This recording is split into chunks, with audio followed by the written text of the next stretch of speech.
The first sign is the word portfolio. Cassandra Wolf has said this word 10,000 times in her 15-year career climbing from scholarship student to CEO of the fourth largest investment firm in the country. She can say it in her sleep, in 3 languages, while reading financial statements and answering emails simultaneously. So when it comes out of her mouth at 11:47 p.m. on a Tuesday as portfolio, syllables colliding like cars in slow motion, something is very wrong. She's standing at the head of a glass conference table on the 42nd floor, floor-to-ceiling windows framing downtown's glittering skyline like a galaxy made of money and insomnia. 7 men in suits that cost more than most people's monthly rent sit around her, watching projections of fourth-quarter earnings that will determine whether their bonuses hit 7 figures or 8. Nobody notices the slurred word. They're not looking at her face. They're looking at numbers. Cassandra knows something's wrong. The left side of her tongue feels thick, numb, like she bit it during dental work, and the Novocaine hasn't worn off yet. Except, she hasn't been to a dentist in 2 years, because 37-year-old CEOs of major financial institutions don't have time for routine appointments. She pushes through, trying the word again. Portfolio performance exceeded projections by... But her mouth isn't cooperating. The right side of her face feels strange, heavy, like gravity is pulling harder on that side than the left. She raises her hand to touch her cheek, and her left arm doesn't respond, just hangs at her side like dead weight. The laser pointer slips from her suddenly numb fingers and clatters against the glass table. The sound echoes in the pristine boardroom. Ms. Wolf? One of the board members, silver-haired Richard Chen, looks up from his tablet. Are you all right? She tries to say yes.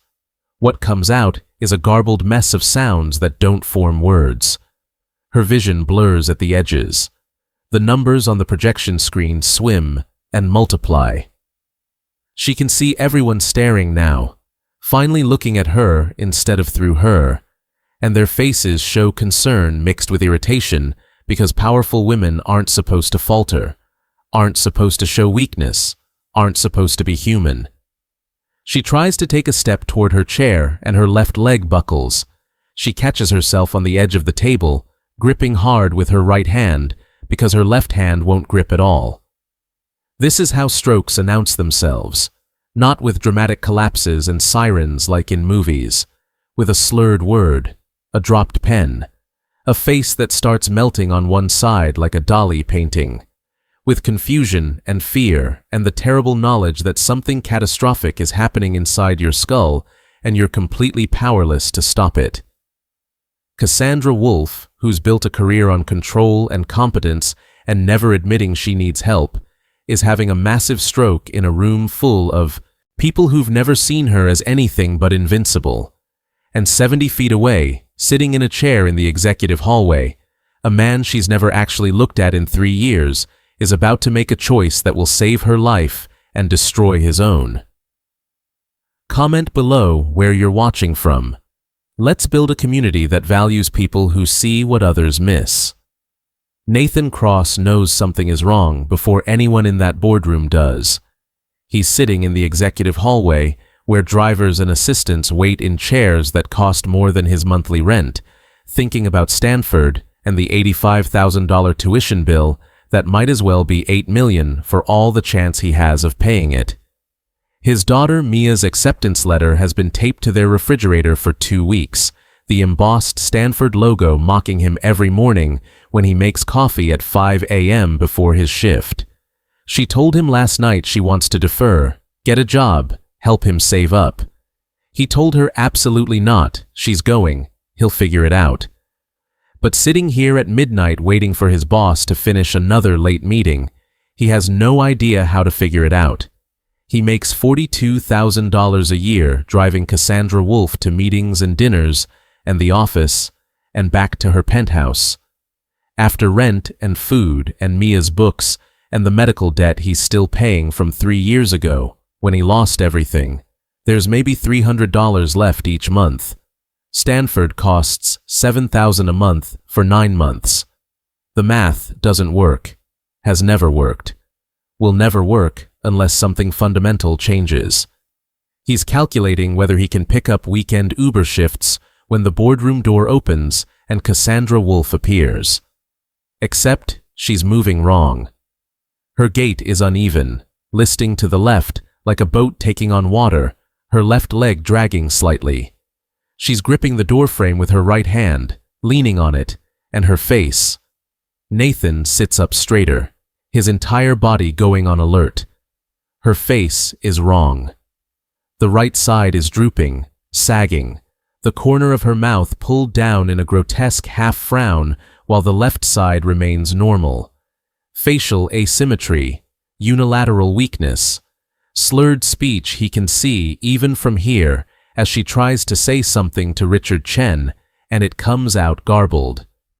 Every instinct from 12 years as a paramedic screams at him. FAST. The acronym drilled into every emergency responder's head. Face drooping, arm weakness, speech difficulty, time to call 911. He knows these symptoms the way a musician knows scales, has seen them dozens, maybe hundreds of times. Ischemic stroke, blood clot blocking an artery in her brain, neurons dying by the millions every minute, brain tissue suffocating, permanent damage spreading like a stain. She has maybe 90 minutes before the damage becomes irreversible, maybe 3 hours before death. The drug that can save her, TPA, only works if administered within 3 to 4.5 hours of symptom onset. After that, the window slams shut. Brain damage is permanent. Disability is forever. Nathan stands up. He's wearing his black driver's uniform, pressed and anonymous, the outfit that's rendered him invisible for 3 years. In this building, in this world of marble and glass, and people who control billions, he's furniture. Scenery. The guy who opens car doors and knows which route has less traffic, but doesn't get invited to meetings, or asked his opinion, or noticed, unless he's late. Which he never is. Can't afford to be. This job is all that stands between his daughter and a future that doesn't include college at all. But right now, watching Cassandra Wolf try to walk and fail, watching her board members look concerned, but not alarmed because powerful people don't have strokes, they just get tired. He has a choice to make. Stay invisible and let her brain die, or do what he was trained to do and almost certainly lose everything. He walks toward her. The board members are filing out of the room now, checking phones, talking about tea times, oblivious. Cassandra is trying to put on her coat, but her left arm won't cooperate, hanging limp and useless. She's trying to explain something, but the words won't form, coming out in a slurred mess that sounds like she's drunk, except Nathan can smell that she's stone sober, just dying. "Ms. Wolf," he says, his voice cutting through the executive corridor's hushed atmosphere.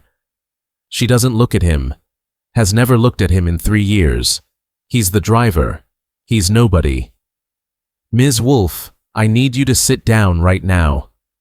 That gets her attention. She turns, confusion and anger warring on the half of her face that's still working. Tries to tell him to back off, to mind his business, but the words won't come, just frustrated sounds. Richard Chen steps between them, all expensive cologne and entitled irritation. "Excuse me, who are you?" "I'm her driver," Nathan says, not taking his eyes off Cassandra. "And she's having a stroke. She needs an ambulance. Right now." Chen actually laughs, a short bark of disbelief. "She's not having a stroke. She's exhausted. We've been in meetings for 14 hours straight. Ms. Wolf, do you want this man to call an ambulance?" This is the moment Nathan knows he's about to be fired, because Cassandra shakes her head, tries to say she's fine, and he's going to ignore her. He pulls out his phone. Dials 911. Chen grabs his wrist, grip tight. "You're overstepping. Seriously, overstepping. Ms. Wolf just said she doesn't want— I don't care what you think she wants, Nathan says, and his voice is the one he used in the back of ambulances when family members were panicking and he needed them to listen, or someone would die. She has unilateral facial drooping, left side arm weakness, and expressive aphasia. Those are the three classic presentations of an ischemic stroke. The American Stroke Association says every minute of untreated stroke, 1.9 million neurons die. She's been symptomatic for at least 3 minutes that I've observed. That's 5.7 million dead brain cells. So you can either help me or get out of my way, but I am calling this ambulance, and you don't have the authority to stop me. The 911 dispatcher answers. Nathan gives the address, 40th floor executive offices, describes the patient as 37-year-old female, sudden onset facial drooping, left side weakness, speech impairment, onset approximately 10 minutes ago, based on when he first heard the slurred word through the boardroom door. The dispatcher says ambulance dispatched, ETA 8 minutes.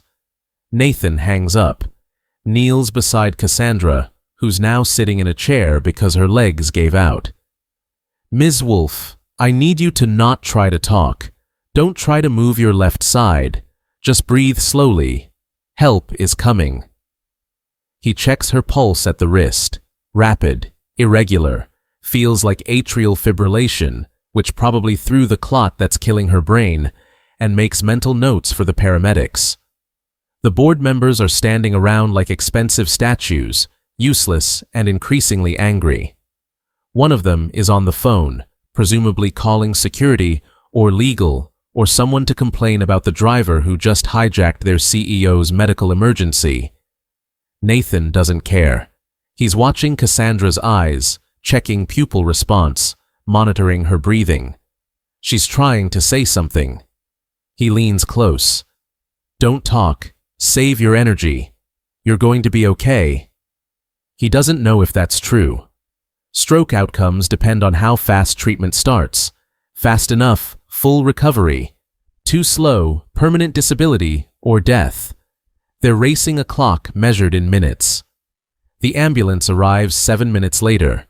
2 paramedics Nathan doesn't recognize, both young, both moving with the controlled urgency of people who know seconds matter. He gives them everything. Symptom onset. Time 11:47 p.m., now 11:58, 11 minutes symptomatic. Patient is Cassandra Wolf, 37, CEO, high-stress job, probable atrial fibrillation based on irregular pulse, left side facial droop, left arm paralysis, expressive aphasia, alert but unable to communicate clearly. They nod, load her onto the gurney. One of them, a woman maybe 30, looks at Nathan. You work here? Driver, Nathan says. Used to be a paramedic. 12 years, Metro EMS. She nods, respect, understanding. Good catch. Symptom onset to call time was under 5 minutes. You probably saved her life. They wheel Cassandra out. Nathan watches the elevator doors close and realizes he just forced a medical intervention on his boss against her implicit wishes and the explicit objections of 7 billionaires who probably have the governor's number on speed dial. He's fired. Definitely fired. Maybe sued for battery or practicing medicine without a license, or whatever legal theory expensive lawyers can invent. If you believe we should listen to people with expertise even when they're just the help, hit subscribe. Only, people who think class determines whose knowledge matters won't. He drives home in the company car, which he'll probably have to return tomorrow with an apology letter and his final paycheck. The apartment is dark, except for the kitchen light. Mia is still awake at 12:30 a.m., sitting at their second-hand table with calculus homework spread in front of her like a paper minefield. She's 16, looks like her mother, same dark hair, same serious eyes that see too much, and she's been carrying the weight of their financial situation since she was old enough to understand that Stanford costs more than they have. When she looks up, and sees Nathan's face, she knows something happened. "Dad," he tells her. Everything. The stroke, the intervention, the choice between staying invisible and doing what was right. The almost certainty that he just lost the only job that keeps them fed. Mia listens without interrupting, the way she always does. This kid who's been more adult than child since she figured out her father was sacrificing everything to give her a future. When he's done, she's quiet for a long moment. Then, "Did you save her life?" "Maybe," Nathan says. "If it was a stroke and I caught it early enough, yeah, maybe." "Then you did the right thing," Mia says, like it's the simplest equation in the world. "I know we need money. I know Stanford is expensive. I know you're scared I'm going to blame you if we can't afford it. But Dad, I'm not going to Stanford if the price is you having to watch someone die because you're too afraid of being fired to help them. That's not who you are. That's not who you raised me to be." Nathan feels his throat close. "You got in on a full academic scholarship. You earned that. I should be able to pay for it." "You paid for it," Mia says. "You paid for it by raising me alone from the day I was born, by working 2 jobs when I was little, by showing up to every parent-teacher conference and science fair and soccer game even when you were dead on your feet, by teaching me that doing what's right matters more than doing what's safe. You already paid, Dad. Everything else is just details." She stands, hugs him hard. "And also, you're a paramedic. That's what you are. Not a driver. And if they fire you for saving a woman's life, then that company doesn't deserve you anyway." He goes to bed expecting a termination notice. Instead, at 6:47 a.m., his phone rings. Unknown number. Groggy, he answers. A woman's voice, professional, brisk. "Mr. Cross, this is Ann Mercer, Ms. Wolf's executive assistant. Ms. Wolf asked me to call you. She's awake and stable at Mercy General Hospital. She's requesting you visit her at your earliest convenience. Room 427. Nathan's brain struggles to process this. "She's okay?" "The stroke was caught very early," Anne says, and her voice softens slightly. "The neurologist said if you'd waited even 20 more minutes, she would have had significant permanent brain damage. As it is, she's expected to make a full recovery. You saved her life, Mr. Cross. She wants to thank you personally." Mercy General is where Nathan used to work, where he brought hundreds of patients over 12 years, running lights and sirens, fighting death in the back of an ambulance. Where he was told 3 years ago that he'd never work as a paramedic again because a wealthy family needed someone to blame for their son's overdose death, and Nathan was convenient. Walking through the emergency entrance feels like walking through a graveyard of his former self. He takes the elevator to the 4th floor, finds room 427, knocks. A voice inside, clear, strong, no slurring, says, "Come in."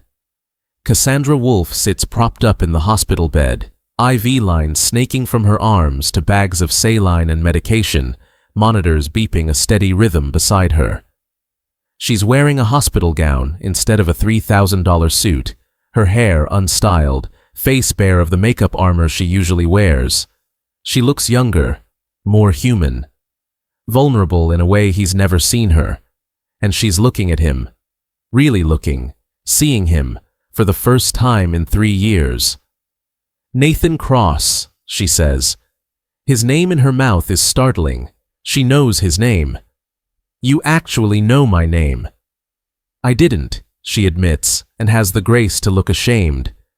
"Until last night. I looked it up this morning. 3 years you've driven me, and I didn't know your name. I didn't know you had a daughter. Didn't know you used to be a paramedic. Didn't know anything about you except that you were always on time and never talked unless I talked first. I'm horrified by that, by how invisible I made you."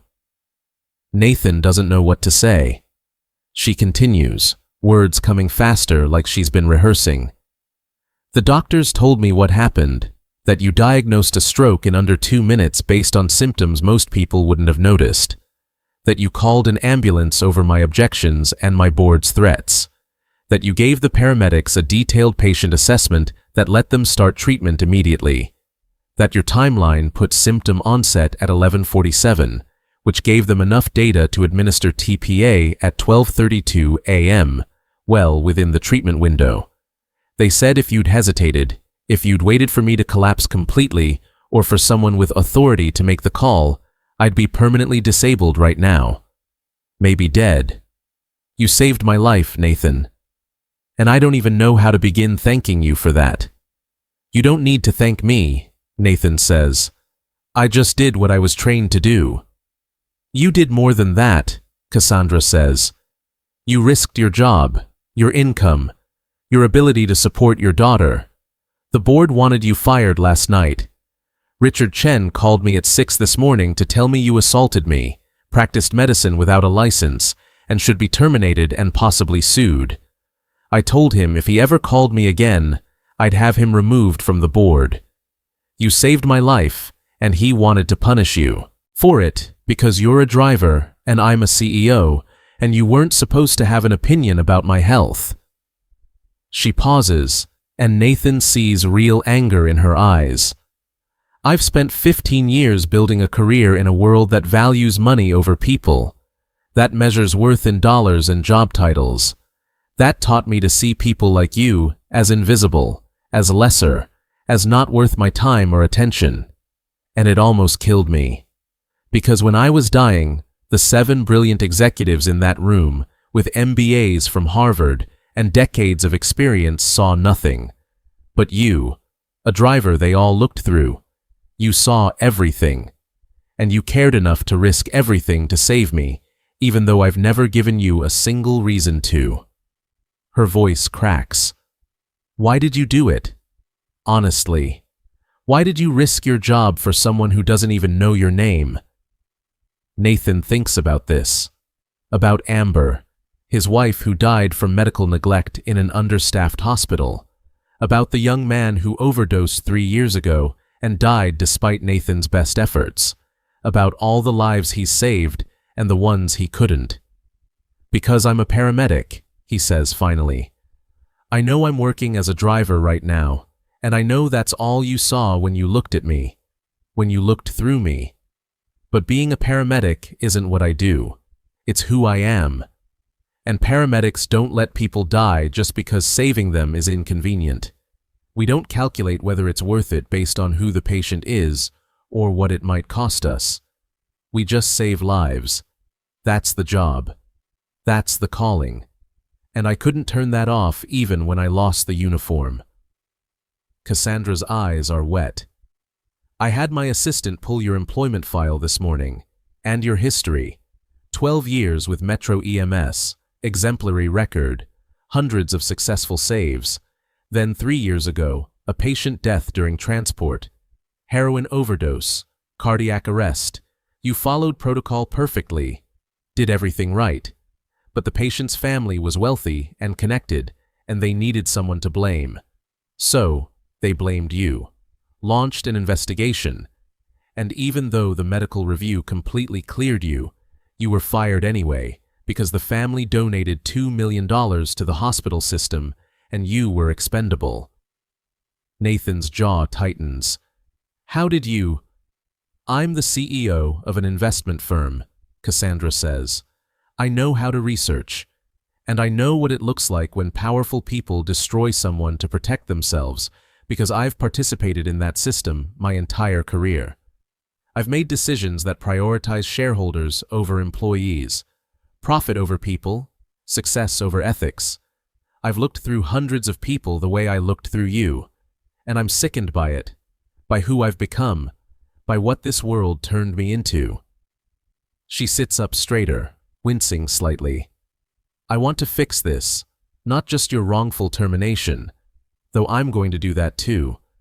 I want to fix how I see people, how my company treats people, how the world works for people like me, and against people like you.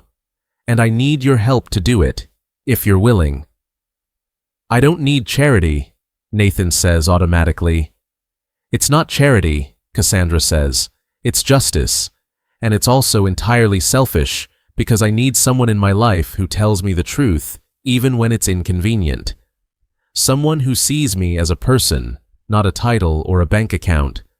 Someone who values doing what's right over doing what's profitable. You did that last night. You saw me dying when everyone else saw a CEO who doesn't get sick, and you saved me even though it might have destroyed you. That's the kind of person I need around me. That's the kind of person I want to be. Over the next 6 weeks, Cassandra uses every connection she's built over 15 years. She sits on the board of Mercy General Hospital, knows the CEO personally, plays golf with the head of the state medical board. She launches a formal review of Nathan's termination. The original investigation that cleared him is re-examined by independent medical experts. The family that blamed him is quietly asked to provide evidence of negligence they never actually had. Hospital administration, facing scrutiny from one of their largest donors, suddenly finds that Nathan Cross was wrongfully terminated. His record should be cleared, and he should be offered full reinstatement with back pay and a formal apology. 6 weeks after the stroke, Nathan gets a call from Metro EMS. His old supervisor, a man named Tom Reeves, who fought against the termination 3 years ago and lost, sounds almost tearful. Nathan, I don't know how you did it, but it's done. You're cleared, completely. The termination has been overturned, your record is spotless, and we want you back. Full reinstatement. Same seniority. Back pay for 3 years. Your pension is restored. You can start whenever you're ready. Nathan sits in his kitchen, phone pressed to his ear, and can't speak. Tom continues, I'm sorry, man. I'm sorry it took this long. I'm sorry we let them do that to you. You're one of the best paramedics I've ever worked with, and we should have fought harder. Come home. We need you. Cassandra also, without asking permission, establishes a scholarship fund through Wolf Capital, specifically for children of wrongfully terminated healthcare workers. The first recipient is Mia Cross. Full ride to Stanford, including tuition, housing, books, living expenses, everything. When Nathan tries to refuse, tries to say it's too much, Cassandra stops him. You gave me my life back. Let me help give you and your daughter yours. Please, I need to do this. I need to believe that I can use my money and power for something other than making more money and accumulating more power. Let me start here. With you. With Mia. With making one thing right in a world where I've made so many things wrong. But something else is happening too.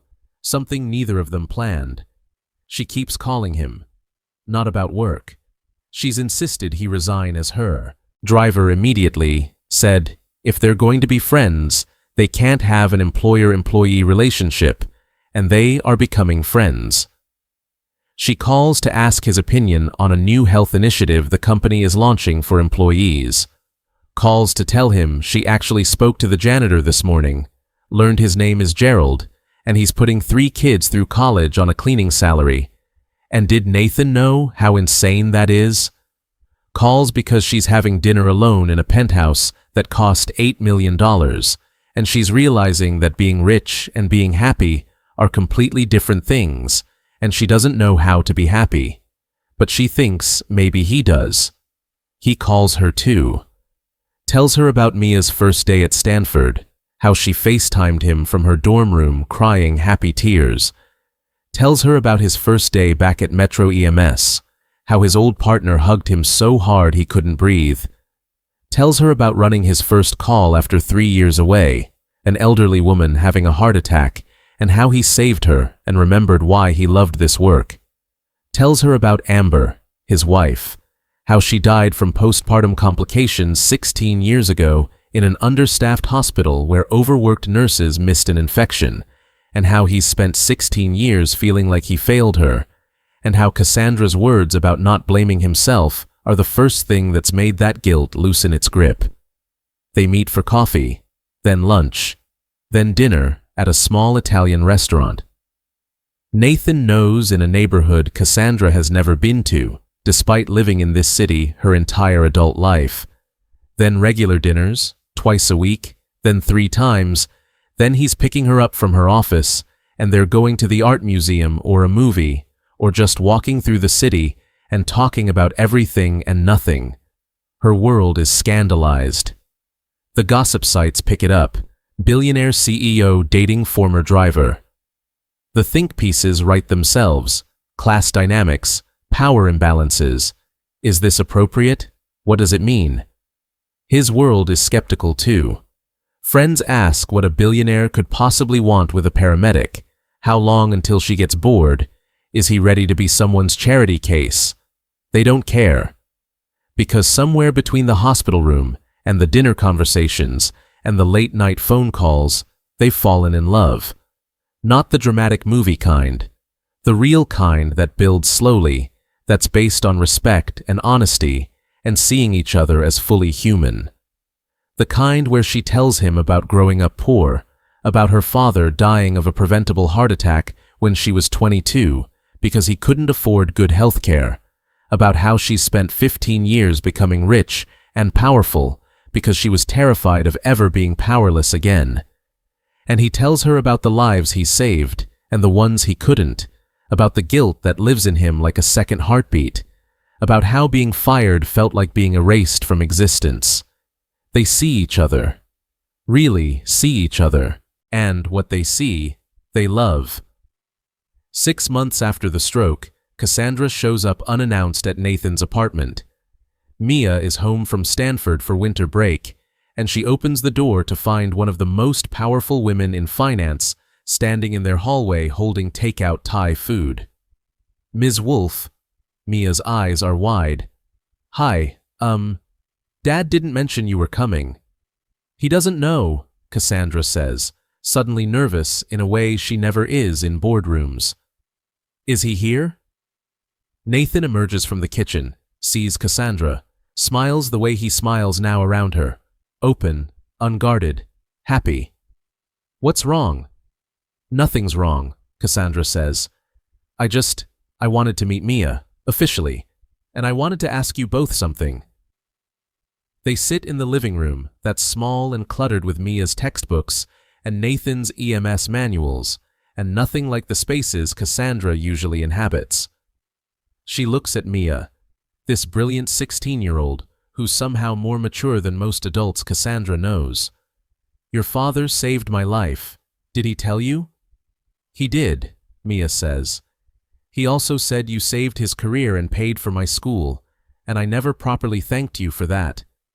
You don't need to thank me, Cassandra says, but I need to thank you, because you raised a man who risks everything to do what's right, who sees people everyone else overlooks, who's teaching me how to be better than I've been, and I wanted you to know that I'm in love with him. Mia blinks. Nathan stares. Cassandra pushes forward. And I wanted to make sure you're okay with that before I told him, because you're the most important person in his life, and if you're not comfortable with your father dating someone from a completely different world, someone who comes with complications and media attention and a past that's not always pretty, then I need to know that now. Mia looks at her father, who's frozen on the couch, looks back at Cassandra. You're asking my permission? I'm asking if you're okay with your father being happy with someone who might not deserve him, but is trying very hard to become someone who does. Mia laughs, and it's joyful. Ms. Wolf, my dad has been alone since the day I was born. 16 years. He's spent every single one of those years making sure I had everything I needed while never thinking about what he needed. If he's happy with you, if you make him feel seen and valued and like he matters, then you're exactly who he deserves. But you should probably tell him that, not me. Cassandra turns to Nathan, and her hands are shaking slightly. I'm in love with you. I know that's complicated. I know people judge. I know our lives are different in almost every way. But you showed me how to be human again. How to see people instead of looking through them. How to care about things that matter instead of just things that profit. And I don't want to go back to who I was before you, so I'm asking, can we try this? Really try. Nathan crosses the small living room and kisses her like he's been wanting to for months. Yes, he says when they break apart. Yes, we can try. Mia claps. Finally. I was wondering how long you two were going to dance around this. They laugh and order too much Thai food and talk late into the night about Mia's classes and Nathan's return to EMS and Cassandra's plans to transform Wolf Capital's culture. It feels like family, like home, like something neither of them knew they were missing until they found it. A year later, Nathan stands in a Metro EMS station wearing his paramedic uniform, the one he thought he'd never wear again. His daughter is thriving at Stanford, calling weekly with stories about organic chemistry and her roommate and the summer internship she got at a research hospital. Cassandra is across town in a boardroom, but they're having dinner tonight, same as most nights, in the life they've built that makes sense to no one but them. His radio crackles. Possible stroke, 56-year-old female, onset 5 minutes ago. He grabs his gear and runs. That night, over dinner in Cassandra's penthouse that's slowly filling with Nathan's books and Mia's photos and evidence of a life being shared, Cassandra asks about the call. Stroke patient, Nathan says. Caught it early. She'll be fine. Because of you, Cassandra says. Because you see things other people miss. Because you refuse to look away. I learned from the best, Nathan says, taking her hand. Someone taught me that the most important thing you can do is see people, really see them, even when everyone else is looking away, especially then. If you believe love and respect can cross any class divide, hit subscribe and share this story. Comment, see people, not positions. If you believe everyone deserves to be valued for who they are, not what they do. Share if you've ever felt invisible and want the world to know that every person matters. The driver, the janitor, the CEO, everyone. Let's build a community that refuses to look away from anyone's humanity, because the world needs more Nathans who see what others miss, and more Cassandras who learn to truly see. Your voice matters. Together, we create a world where everyone is visible, everyone is valued, and love isn't limited by bank accounts or job titles. Share this story. Make someone feel seen today.